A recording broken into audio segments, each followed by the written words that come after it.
chers résilients, l'heure est grave. Je pense que pour les personnes qui ont vu ma précédente vidéo, je expliquais qu'il fallait voyager, que c'était bien de voyager, mais il fallait le faire dans les règles de l'art. Lorsque j'étais en train d'enregistrer la vidéo que vous avez vue, il y a une personne en fait qui passait et qui me faisait savoir que oui, c'est trop facile en fait de dire aux gens de voyager dans les règles de l'art. Souvent quand on part Boza c'est voyager par la mer, c'est parce qu'en fait on n'a pas d'autres possibilités. Si on nous refuse le visa, qu'est-ce qu'on fait? On est obligé en fait d'immigrer de manière irrégulière, c'est-à-dire Boza par exemple, passer par la mer. C'est pas parce qu'on veut, mais c'est parce qu'on cherche une certaine qualité de vie. Et donc, je refais cette seconde vidéo, toujours à l'Institut français, histoire de clarifier mon propos.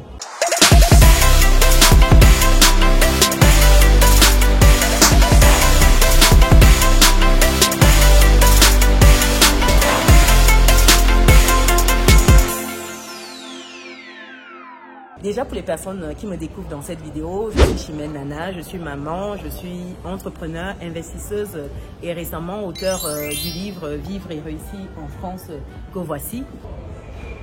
C'est un livre qui vous permet de préparer votre immigration en France avec les étapes, les points d'attention. Et une fois que vous y êtes, c'est de savoir comment naviguer.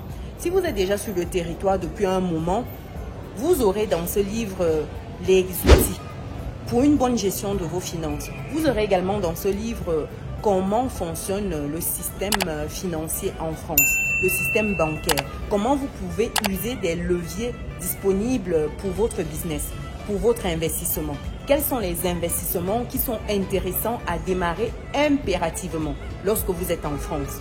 Vous avez tout cela dans ce livre. Et lorsque vous avez investi, comment vous faites pour optimiser vos investissements? Comment vous faites en fait pour sécuriser votre avenir, sécuriser l'avenir de vos proches, leur transmettre un héritage intergénérationnel? Comment vous faites pour constituer tout cela en France? Comment vous faites en fait pour prendre soin de votre famille et des personnes qui sont restées au pays?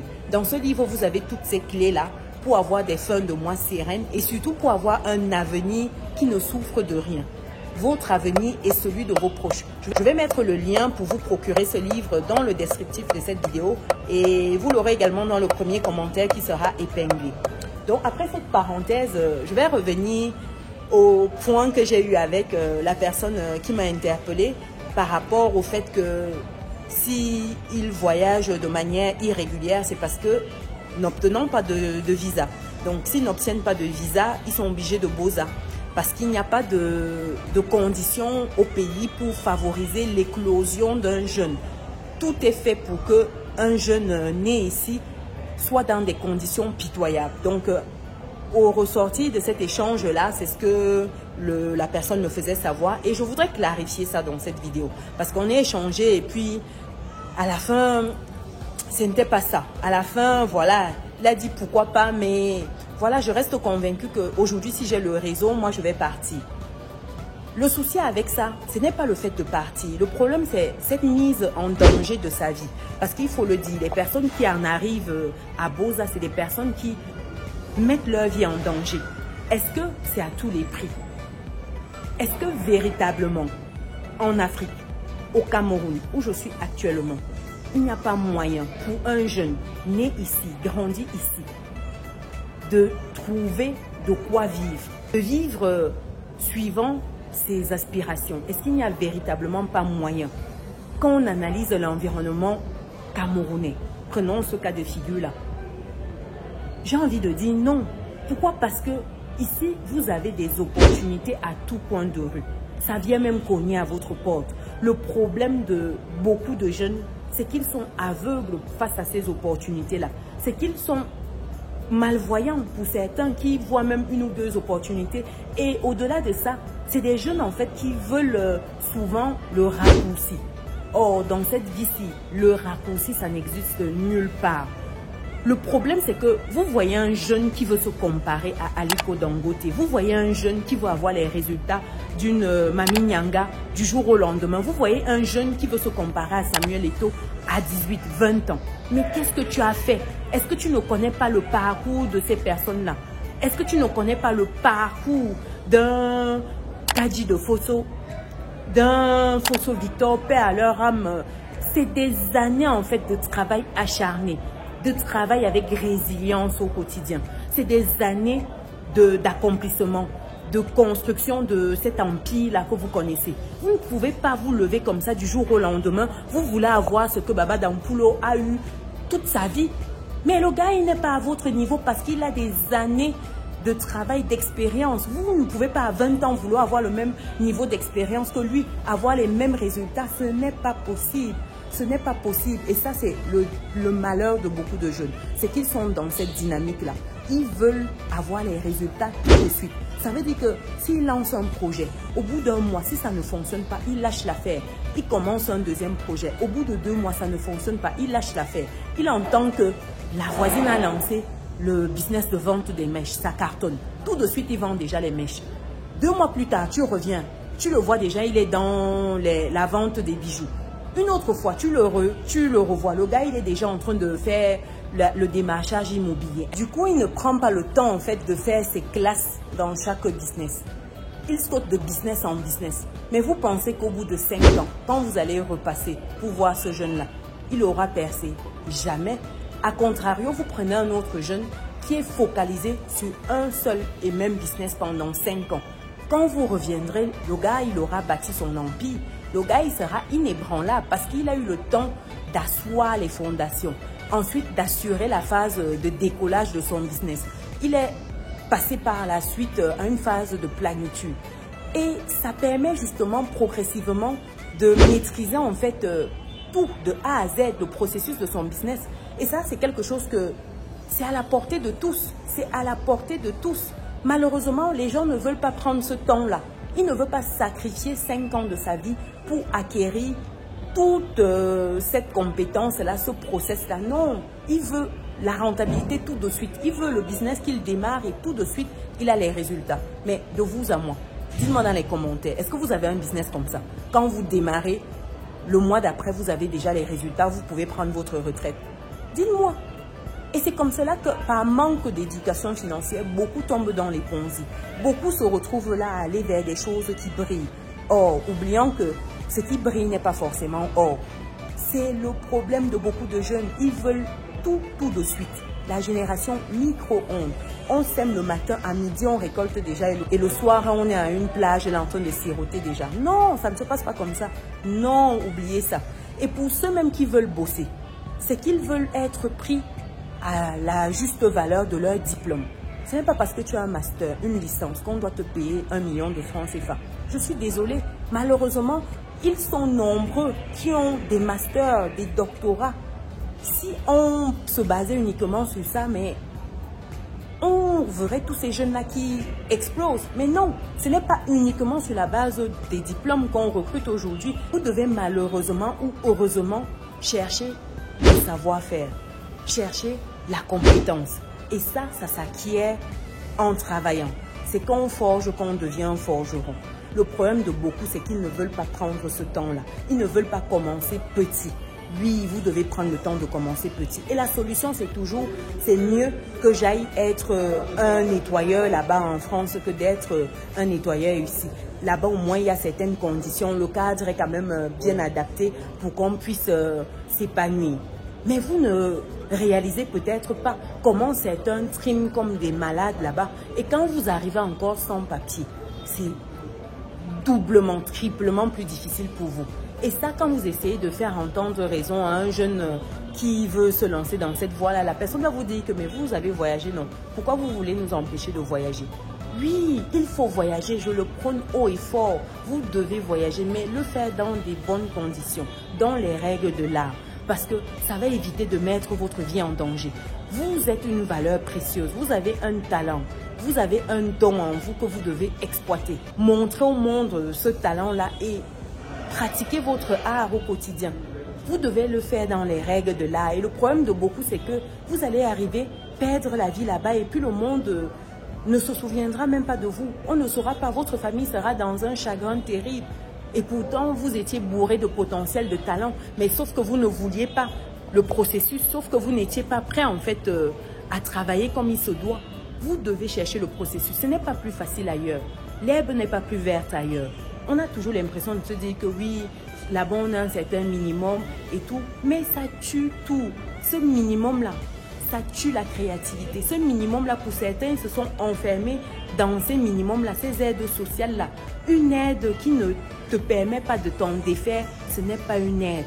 C'est une chaîne qu'on te met. Or, beaucoup se sont enchaînés en Occident. Vous voyez des gens qui ne veulent pas travailler parce que petit minimum. Vous voyez des gens qui, lorsqu'ils auront en fait une certaine promotion, vont passer peut-être à un certain stade côté financier, ne veulent pas parce que ne seront plus éligibles pour certaines aides. Je ne sais pas si vous vous rendez compte, quelqu'un qui refuse d'avancer professionnellement parce qu'il ne sera plus éligible pour une aide. Vous voyez où on en arrive et vous voyez, c'est les mêmes personnes qui ont du mal à joindre les deux bouts. Vous serez là-bas, mais si à la fin, vous ne pouvez pas vous accomplir, vous ne pouvez pas laisser le génie en vous, est-ce que ce ne sera pas une autre forme de torture que vous allez vous inculquer à vous-même parce que vous voyagez à tout prix? Nous connaissons tous des personnes qui sont restées ici et qui ont émergé. Il y a des personnes qui sont des purs produits africains, camerounais. On a des entrepreneurs, il y a par exemple Claudel Noubissier, c'est un pur produit camerounais, un pur produit africain, parce que c'est par la suite qu'il a commencé à s'étendre côté Afrique. C'est des personnes que je suis, des personnes qui n'ont pas eu besoin en fait d'aller en Occident pour quoi que ce soit. Et ils sont comme ça nombreux. Malheureusement, n'étant pas mis en avant, n'étant pas médiatisés, c'est le Boza qui est médiatisé, c'est les jeunes qui font le Njansan, c'est les influenceuses, c'est des situations, des personnes comme ça qui sont régulièrement mis en avant. Or, les jeunes qui émergent, qui explosent, des personnes comme Dola Bijou, c'est des personnes que j'ai rencontrées, des jeunes qui sont super dynamiques, qui font un travail exceptionnel, des purs produits africains, camerounais, mais c'est des personnes qui ne sont pas suffisamment mises en lumière. Ça, malheureusement, si ces personnes étaient davantage sous le feu des projecteurs, le rêve africain, le rêve camerounais serait davantage possible pour des jeunes. Quand un jeune n'a pour objectif que d'immigrer, c'est chaud. Parce qu'il faut le faire pour des raisons bien précises. Il ne faut pas le faire à tout prix. Voyager à tout prix de manière irrégulière, je ne pense pas que ce soit ça qui puisse aider un jeune. Le faire, oui, parce qu'on part étudier, parce qu'on part se balader, on part se soigner, on part pour certaines raisons. Oui, c'est bien. Vous prenez le temps d'avoir votre visa, vous le faites dans les règles de l'art. Vous savez que vous êtes protégé, vous êtes couvert. Il faut le faire dans ces conditions-là. Je trouve dommage d'immigrer en fait dans des conditions inhumaines. Parce que comme vous voyez, toutes ces personnes-là, le risque est énorme. Le risque pris est énorme et beaucoup n'arrivent pas à destination. Est-ce que c'est ça qu'on souhaite? Non. Ça ne fait plaisir à personne d'avoir une nouvelle du genre un frère qui meurt, un parent, un proche, une sœur. Non, ça ne fait plaisir à personne. Donc, il faut qu'on se réveille. Il faut qu'on arrête, en fait, d'être dans cette posture-là. L'Occident, oui, voyager, s'ouvrir l'esprit, aller chercher dans les règles de l'art, oui, aller avoir une certaine expertise, une compétence qu'on pourra venir et puis déployer pleinement en Afrique, oui. Aller pour un savoir-faire qu'on récupérera là-bas, on reviendra déposer ici, oui. Aller pour ces raisons-là, oui. Mais aller de manière irrégulière, non. Le risque est trop énorme. Pour si peu, moi je trouve, le risque est très énorme. Surtout qu'ici, on a beaucoup d'opportunités. Peut-être qu'il faut davantage mettre cela en lumière. Il faut davantage mettre des personnes qui réussissent localement, des champions locaux. Il faut davantage médiatiser ces réussites-là. Et pas juste que ce soit des personnes qui font miroiter un rêve qui est utopique. Ça, c'est vraiment dommage. Donc, je faisais cette capsule afin de clarifier ce point-là. Parce que je me suis dit, mais oui, immigrer parce qu'on ne te donne pas un visa. Dans ces cas-là, il faut qu'on donne le visa à tout le monde. Ça va éviter que les gens immigrent. Mais le problème, c'est que pour ces visas-là, vous devez remplir certaines conditions. Soit vous vous préparez davantage. Si on te refuse une fois, ben tu pars te préparer. Ça veut dire que dans ton dossier, il y avait quelque chose qui n'allait pas.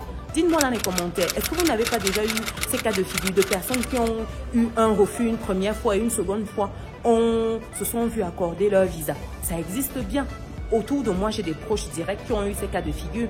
Quand on vous refuse un visa, ça veut dire qu'il y a un point qui n'est pas à jour. Il faut peut-être aller changer cela. Il faut améliorer. Pour certains, par exemple, vous avez des raisons comme quoi côté financier, c'est pas trop ça. On ne sait pas comment vous allez survivre là-bas ou vivre là-bas.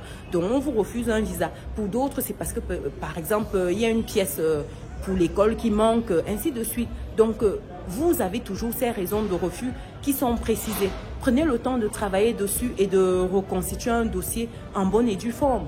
Ça permettra justement d'immigrer de manière régulière et, chemin faisant, d'aller, de se ressourcer, d'aller prendre ce qu'on souhaite prendre. Et puis, si on souhaite revenir, c'est bien. Si on ne souhaite pas, c'est toujours bien. Mais au moins, tout cela en sécurité parce que vous valez quelque chose. Vous valez quelque chose. Vous avez une valeur, chers résilients. Vous avez une valeur et c'est le comble de l'ignorer. Parce que prendre la mer, c'est vraiment chaud. Dites-moi ce que vous pensez de cela dans les commentaires. Est-ce que ça justifie parce qu'on a refusé un visa, on va prendre la mer, on bosa. Est-ce que ça justifie un refus de visa d'aller bosa? Dites-moi un peu ce que vous pensez de cela. Moi, je pense que non. Mais voilà, chacun son point de vue. Vous argumentez, vous dites pourquoi et puis sans souci, on se reprend dans les commentaires. Pourquoi pas un live? Pour les personnes qui ne sont pas encore dans notre belle communauté, c'est le moment de cliquer, d'activer la cloche et de partager la vidéo.